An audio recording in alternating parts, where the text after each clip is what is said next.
அதிமுக பொதுச் செயலாளர் எடப்பாடி பழனிசாமி படுகொலை செய்யப்பட்ட ஆம்ஸ்ட்ராங்கின் இல்லத்திற்கு நேரில் சென்று ஆறுதல் கூறி வருகிறார். அந்த காட்சிகளை பார்க்கலாம்.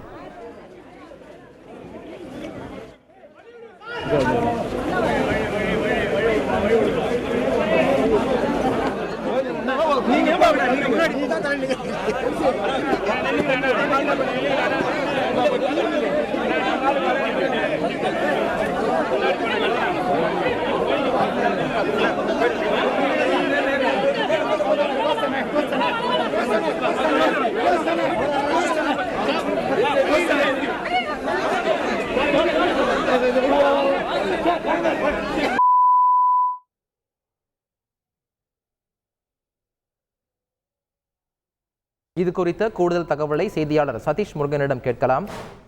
சதீஷ் முருகன், வணக்கம். அங்கு சூழல் எவ்வாறு இருக்கிறது? முழு விவரங்கள். அண்மையில் சென்னை பெரம்பூர் பகுதியில படுகொலை செய்யப்பட்ட பகுஜன் சமாஜ் கட்சியினுடைய மாநில தலைவர் ஆம்ஸ்ட்ராங்கின் இல்லத்திற்கு சற்று நேரத்திற்கு முன்பாக எதிர்கட்சி தலைவரும் அதிமுக பொதுச் செயலாளருமான எடப்பாடி பழனிசாமி வந்திருக்கிறார். குறிப்பாக ஐநாவரத்தில் இருக்கக்கூடிய இந்த அடுக்குமாடி குடியிருப்பில் தான் அவர் வசித்து வந்திருந்தார். ஆம்ஸ்ட்ராங் அவரது மனைவி அப்பொருக்குடி குழந்தையுடன் வசித்து வந்திருந்தார். இந்த மரணத்திற்கு பிறகாக இன்றைய தினம் பல்வேறு அரசியல் கட்சி தலைவர்கள், முதலமைச்சர் உட்பட பல்வேறு நபர்கள் இந்த இல்லத்திற்கு வருகை தந்து ஆறுதல் கூறி வருகிறார். அந்த வகையில் இன்று காலை முதலமைச்சர் நேரில் சந்தித்து ஆறுதல் கூறியவுடன் குற்றவாளிகளை உடனடியாக கைது செய்ய நடவடிக்கை எடுப்பதாக குடும்பத்தினரிடம் உறுதியளித்திருந்தார்.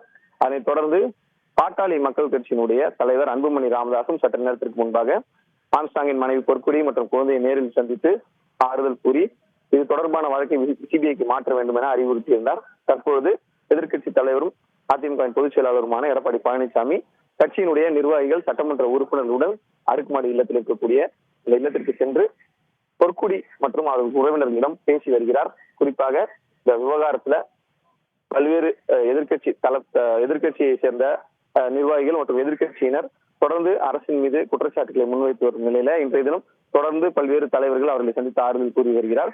முன்னதாக அவரது படத்திற்கு மருத்துவ அஞ்சலி செலுத்திவிட்டு அவரது உறவினரிடம் இந்த விவகாரம் குறித்து பேசுவார் என எதிர்பார்க்கப்படுகிறது. இதனைத் தொடர்ந்து செய்தியாளர்களையும் அவர் சந்திக்க வாய்ப்பு இருப்பதாகவும் தெரிவிக்கப்பட்டிருக்கிறது. இந்த ஐநாவரத்து அடுக்குமாடி குடியிருப்பில் எதிர்கட்சி தலைவருடைய வருகையின் காரணமாக ஏராளமான அதிமுக தொண்டர்கள் குவிந்து காத்திருக்கிறார்கள் அவருக்காக. தொடர்ந்து அவருடன் இந்த பகுதியினுடைய செயலாளர்கள் மற்றும் மாவட்ட செயலாளர்கள் உள்ளிட்ட நிர்வாகிகளும் உடன் சென்று இந்த ஆறுதல் கூறும் நிகழ்வுல பங்கேற்றிருக்கிறார்கள்.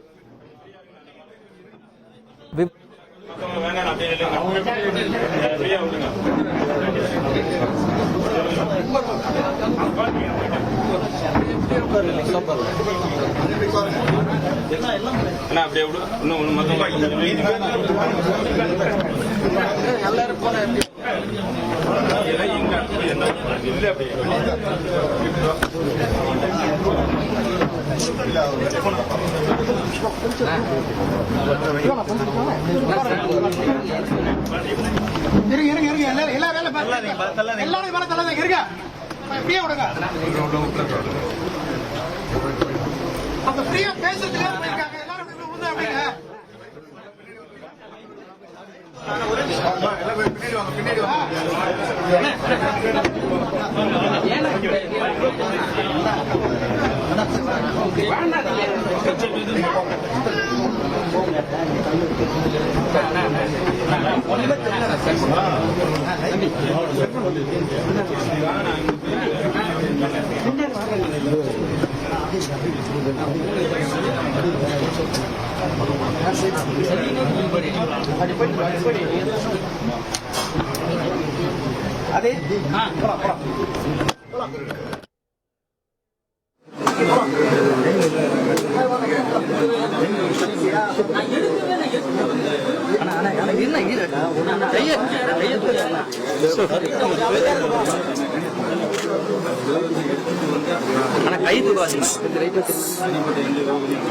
செய்திகளை உடனுக்குடன் தெரிந்து கொள்ள உடனே சப்ஸ்கிரைப் பண்ணுங்க.